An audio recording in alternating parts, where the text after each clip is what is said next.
শান্তিতে রুকু দিতে পারে, মসজিদে এসে যেন নিরাপদে সিজদা দিতে পারে সেই ব্যবস্থা করে দাও। এগুলোর মাধ্যমে মসজিদকে আবাদ করা হয়।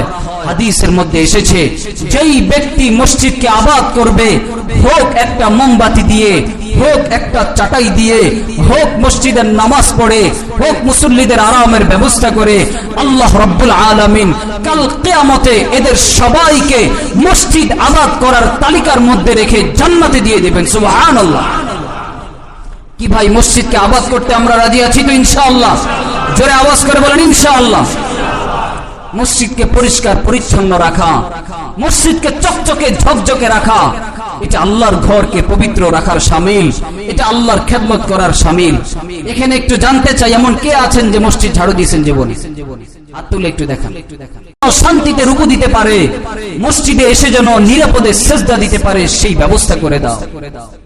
এগুলোর মাধ্যমে মসজিদকে আবাদ করা হয়। হাদিসের মধ্যে এসেছে, যেই ব্যক্তি মসজিদকে আবাদ করবে, হোক একটা মোমবাতি দিয়ে, হোক একটা চাটাই দিয়ে, হোক মসজিদের নামাজ পড়ে, হোক মুসল্লিদের আরামের ব্যবস্থা করে, আল্লাহ রাব্বুল আলামিন কাল কিয়ামতে এদের সবাইকে মসজিদ আবাদ করার তালিকার মধ্যে রেখে জান্নাতে দিয়ে দিবেন। সুবহানাল্লাহ। কি ভাই, মসজিদকে আবাদ করতে আমরা রাজি আছি তো ইনশাআল্লাহ? জোরে আওয়াজ করে বলেন ইনশাআল্লাহ।